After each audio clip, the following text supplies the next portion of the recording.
We're going to talk today about next level with Canvas new quizzes, taking a look at some of the more advanced features that are available in the new quizzing tool.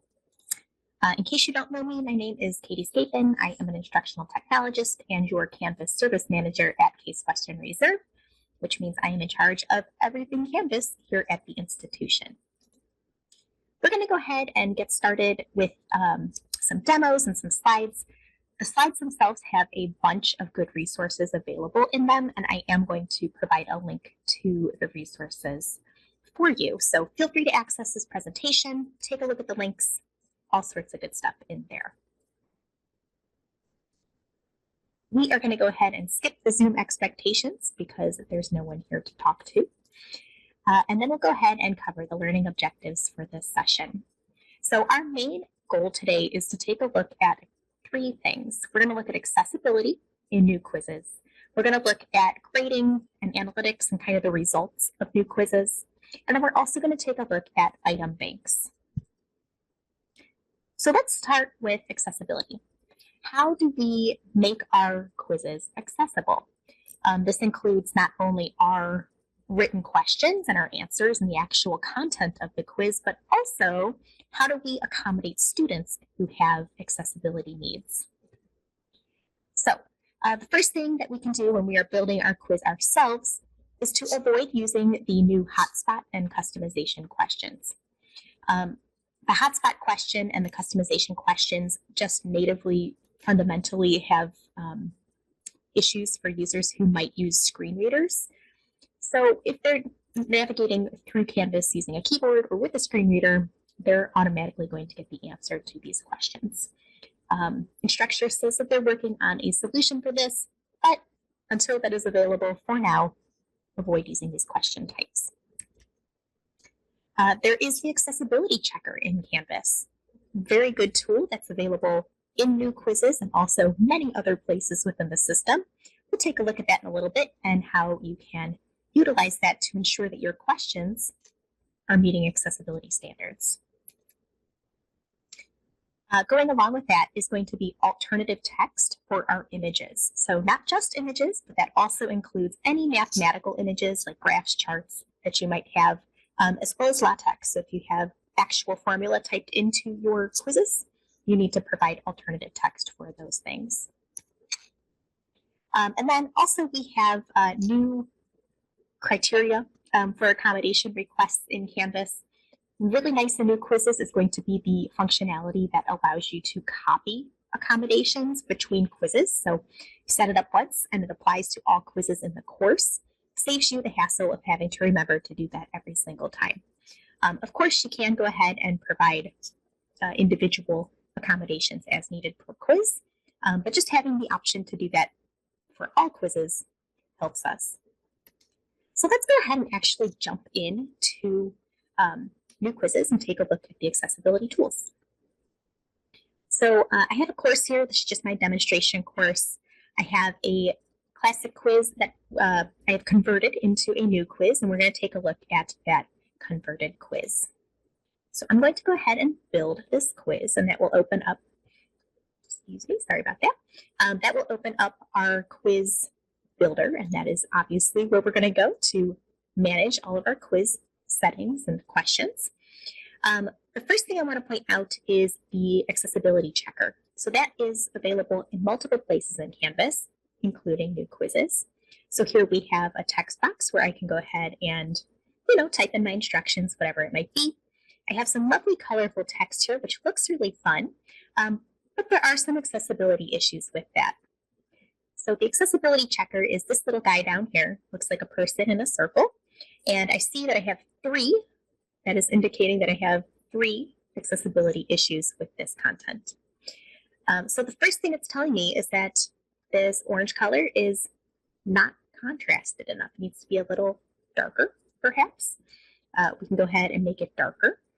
And when it is a good color contrast, an accessible color contrast, the apply button will then be allowed to be selected. And using that, it'll move me on to the next issue. So in this case, this yellow color, it's very difficult to see there. So I'm going to darken this up pretty significantly. And once we get down to an accessible color for that text, again, the apply button will select. And it looks like, lo and behold, the same thing is happening for the green. So I can go ahead and do that. And once I do, we get a nice little celebration that our content is accessible.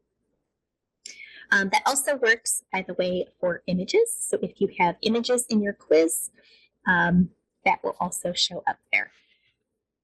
I do have an example of that, I think, a little bit later.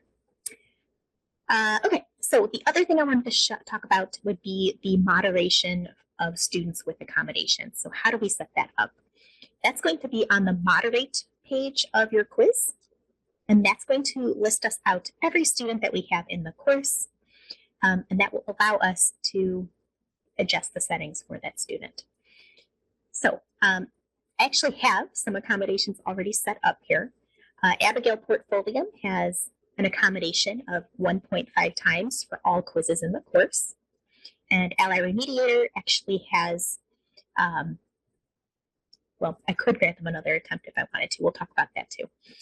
So how do we apply that? How do we get that set up?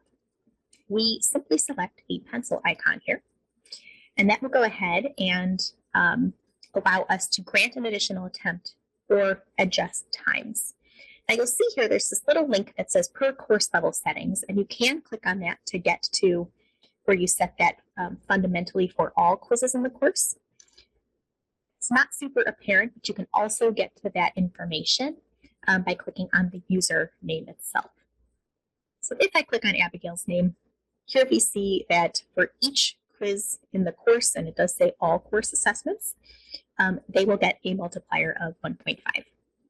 Now this could be a multiplier, this could be additional time.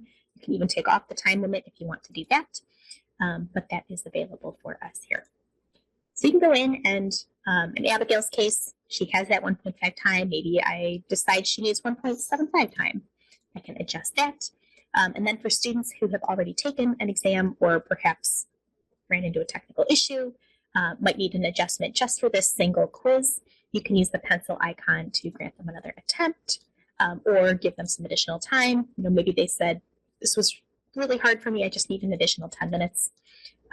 We can go ahead and give them that additional time. So that is how we moderate for accessibility in new quizzes. All right, let us go ahead and jump on back to our slides here. We are going to take a look now at results and how to moderate the quiz for that perspective. So we were just on that moderate page, and the moderate page does still have information for us. That is also where we can go to view access logs for a student. So similar to classic quizzes, we can see how a student progressed through the quiz, how they participated, how they answered, all that good stuff. In addition to the moderate page, we have the reports page, and that is where we can go to generate reports for the quiz. So that would be your item analysis, your quiz analysis. You can see how everyone responded, how your questions performed, all that good stuff. So we will take a look at that in just a moment. Little quick note, there must be at least 3 submissions for a quiz in order to generate the report. So if you have just 2 submissions, or in my one quiz that we were just looking at, I only have 1 submission, the report will not generate. As for grading new quizzes, very, very similar to grading anything else in Canvas. That will open up in the speed grader. We love the speed grader. That allows us to move between submissions using a new functionality called Grade by Question, and that lets you very quickly take a look at all of the same question for all of your students. In addition to that, there are regrade options, just like in classic quizzes. We have fudge points, just like in classic quizzes. So the functionality is very much the same. One thing that we do need to be aware of is the post policies and how they interact with new quizzes. So right now you can set the option to restrict student viewing of results after a quiz. And that is set on the quiz details page. We'll take a look at that in a minute. The quiz settings page, rather. That is fine, that is great. However, that does not necessarily prevent a student from seeing their overall score for the exam. So if you want to limit their visibility of their score overall, you do need to set a post policy for the quiz. So I will show you where that is in just a second here. So like I mentioned, there's a lot of feedback settings that you can customize, and they will not necessarily prevent your students from seeing their full grade. I have a fantastic example document linked in the slides here, so make sure you check that out. It really just shows what students see when you toggle on specific buttons on the quiz settings. So kind of that comparison between what you see, what students see, and that way you know what you're setting is what you want your students to see after the fact. Okay, let's jump into our quiz and take a look and see how we can moderate, what that access log looks like, what the quiz log looks like, and how we can grade a little bit. So like I said, this quiz only has one submission. Not super helpful for this demo, so I'm going to go ahead and jump back into our course, and I'm going to look at this quiz instead, which has attempts. So I'm going to go ahead and build this quiz, and once this opens up, we're going to select the moderate page at the top. What I want to show you here is the quiz log. So next to all of our students, we have an attempt link and a view log link. Selecting either one of these will give you some useful information. If you select the attempt link, you will see specifically what the student has answered. While you can grade here and provide feedback here, not what I would recommend. We'll return back to moderate, and instead of clicking on the attempt link, I'm going to select view log. And viewing the log will give us the same information that we get in classic quizzes. We can see when a student started, how they progressed through the questions. We can click on any one of these to kind of get additional context for how the student proceeded through the quiz. Okay, so that's our moderate page. Pretty useful stuff. I want to point out over here on the settings tab is where you can see the results section. So this is where you can come in and say, hey, I want to hide the results from students, but I do want them to see the questions. I want to have them see how they answered. You can get a little granular here with dates and all that good stuff. And maybe I don't want them to know if they got the question right or wrong. You could turn that off if you wanted to. You can turn on feedback, which is the comments that you type in when you're building your quiz. You can do points possible or points awarded, which is how the student performed with the points. So that is where we can go to kind of set that feedback and the settings for that. And we will talk about the part that goes with this, which is post policies, in a second. Before we jump to that, I do want to talk about the third tab here, which is reports. So reports is where we can go to generate our quiz and item analysis report. You can generate the report to get a new one, but I know I've run this since the last attempt was made. So my report is up and running and correct here. Once you generate a report, you'll have some high-level statistics. And of course, you can export this to a CSV if you'd rather do this work in Excel. But I can view the report right here in Canvas, and it will go ahead and give me additional information about the quiz. So I get a score distribution graph. I can go ahead and see how much time folks took. I can go in and look at each question individually and see how folks did. So for this multiple choice question, looks like everyone got it correct. So that's a good question. It's meeting my need. I can go ahead and come on down to this one perhaps, and I see that the difficulty score is a little lower and the points earned weren't as high. I can come in and take a look at that and see how folks responded and see all the breakdown there. So the item analysis report, very helpful, good information. We can go ahead and jump to the gradebook now. And the gradebook is where I want to talk about the post policy and then how to access SpeedGrader. So you can access SpeedGrader actually from the moderate page. There's a link here for SpeedGrader. But I'm going to jump back into the course and I'm going to go to our gradebook. Of course, you can also get into SpeedGrader from the 3 dots next to a quiz and select SpeedGrader that way. There's about 4 different ways to get in. But I'm going to go through the gradebook. And in the gradebook here, we have our grades, right? How we would normally see our grades. let me find my correct one, this one here. We can set a post policy for this.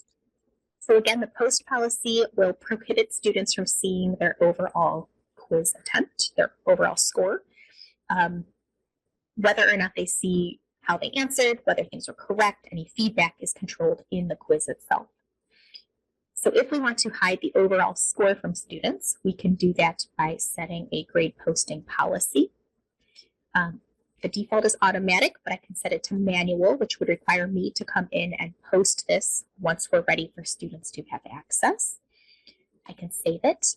And then because this attempt or this quiz already has attempts, I'm actually going to select this, and I'm also going to choose hide grades, which will hide any currently entered grades from students. So doing that will allow me to adjust grades, finish grading, whatever it might be. And then when I'm ready for students to have access, I can come in and post the grades. This is also something that you can set on an exam before you give it. So you can set the manual post policy, and then when you're ready, just remember to come back in and post the grades for students. Now, let us go ahead and get into SpeedGrader. SpeedGrader is our favorite tool for grading, right? We've got all the good information here that we are used to for grading in Canvas. I currently have grade by question turned on, and that is super duper helpful.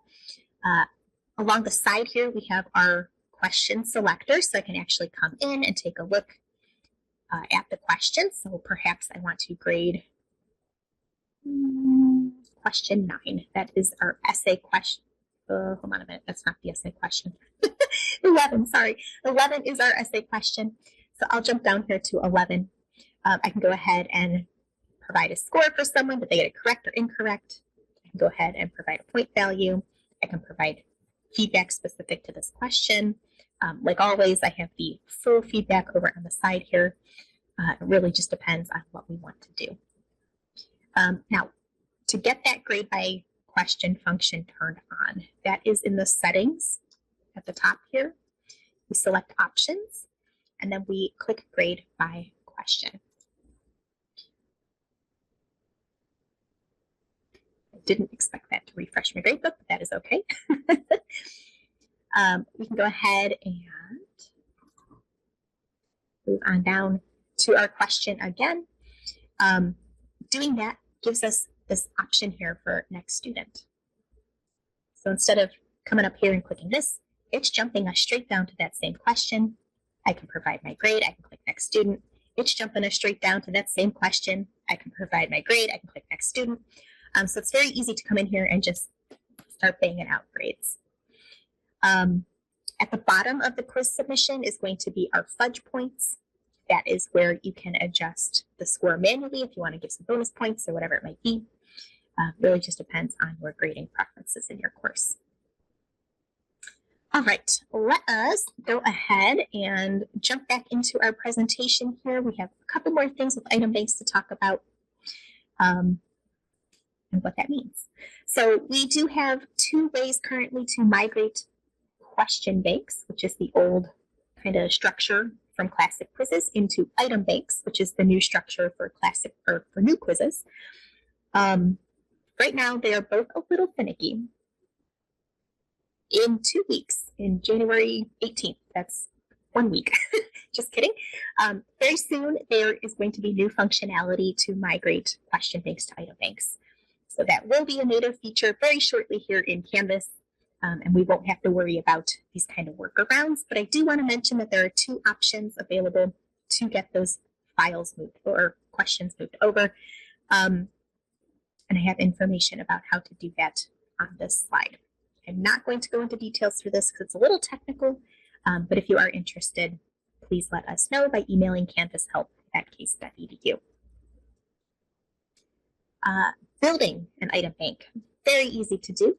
There is now a dedicated item banks area within each Canvas course that allows you to build banks, organize your questions, rearrange things if you want things between different banks, share banks. You can share across courses, you can share with specific users. Super duper handy stuff. There is also an item bank section underneath each individual question when you're building. your quiz that allows you to drop a question into an item bank. Our big trick here with new quizzes is that there is no longer an unfiled questions question bank. So in classic quizzes that did exist, and any question you created was automatically sorted into this kind of collection of questions. That does not exist in new quizzes, so if you do not put a question in an item bank, there's no way to see it unless you go back to the quiz.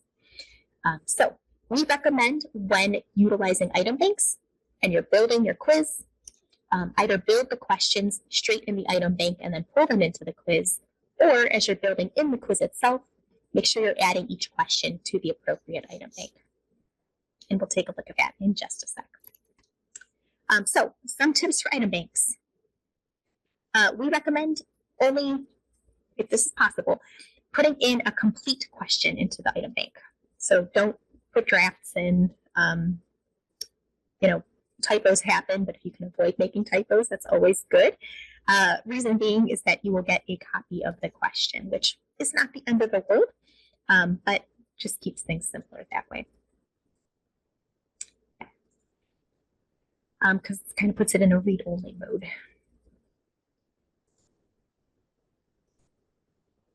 All right. And also, if you have a stimulus question that you've put into an item bank, you will have to re-add those stimulus items to the stimulus question. They're not automatically grouped as the stimulus group. Hopefully they'll adjust that in the future, but for now, that's just the way it is.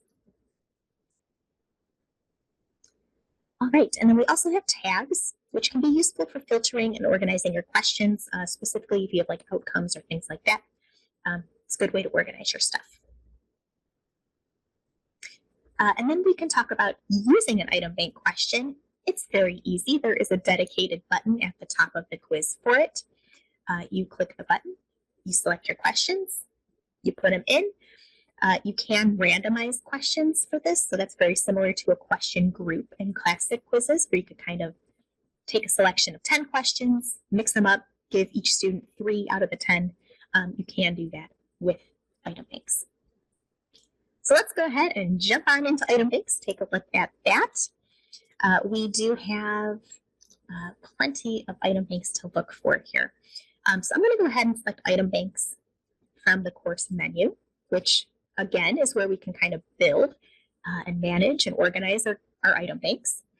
I have my Brassica questions and my color questions, and I have 12 questions in Brassica and 1 in the color. If I want to share this with anybody, I can go ahead and click the share button here, and I can share it with individual folks, or I can share it with a different course. So in this example, it's just shared within this course, but I could share it with an individual or a course in Canvas. I can also come in to the question bank itself. So maybe I'll come into colored questions, and I can go ahead and create new questions here. So I can go ahead and select new. I can create my questions and just start building them in the bank. The building itself is very similar to building in a new quiz. You get all the same options. It looks pretty much the exact same. You can use the search here to search for your tags and things like that. There are filters available, so if you're looking for a specific question type, you can kind of narrow things down like that. Pretty handy stuff. I'm actually going to go ahead and jump into the quiz now because I want to show you how we can apply item banks, how to use the item bank in a quiz. So I'm going to go back into my color quiz and I'm going to build that. And when this comes up, we are going to open our item banks and put a question from an item bank into our quiz. So I can go ahead and do that very easily by clicking item banks at the top. I can select the item bank I want to work with, so color questions. And in this case, I have this one question. I can choose individual questions by using the plus icon here to drop them into the quiz. If I had more questions than just one in here, I could select all/random, and that would give us that randomization option. Or if you want to pull all of them, it's not even random from a group of questions. So in this case, I'm going to go ahead and add this question to the quiz. It's going to drop it into the quiz there for me. And there we go. We have our quiz question right there. We know this came from a bank because it now has the little bank icon there, so that's kind of helpful. And then the other thing I wanted to show you is how we take an existing question and put it into a bank. So previously, in classic quizzes, you could kind of go into unfiled questions and manipulate stuff there. In new quizzes, we go into the quiz itself. We can click on the question we want to add, and then we can go ahead and add it to a bank using the item banking functionality here. So I can go ahead and add it to a bank. We'll go ahead and do an existing bank, because in this case I have my colored questions, and I can go ahead and add that. Go ahead and click done, and that will save that change. So we will now have that associated with the bank, and we'll know that because it has the bank icon next to it. So that's item banks in a nutshell. I think they're a really neat way to organize your content, especially if you plan on reusing your questions at like the final exam or a midterm exam, something like that. A good way to kind of keep them all organized so that you can use them again easily. All right, well, with that, we are pretty much at the end of this webinar. We do have a bunch of resources for you if you ever have any questions about new quizzes. We have our CWRU New Quizzes Hub, which is our transition webpage, gives you all the information if we ever make any updates to the transition plan, if there's new features, whatever it might be, it'll be available there. We have the Canvas guides, which are the step-by-step written documentation for how to use quizzes by Instructure. Helpful stuff. And then we have our own internal section of guides, really kind of a companion to this training. It walks through kind of how to build and more information about things, as well as some CWRU specific about how we think you would best utilize new quizzes. And of course, we want to make sure that you have the help that you need when it comes to using new quizzes. So if you ever have any questions about utilizing the tool, if you're not sure about something, if you see something interesting that you're like, I wonder what that is, let us know. You can always contact the UTech Help Desk or email us at canvashelp@case.edu to get the Canvas support team specifically. And then, of course, we always have the help button available in Canvas for 24/7, 365 support from Instructure. They are always happy to answer questions as well. So with that, thank you so much for watching our recording today about getting next level with new quizzes in Canvas. I hope you learned something and utilize it when you go to use new quizzes in your courses.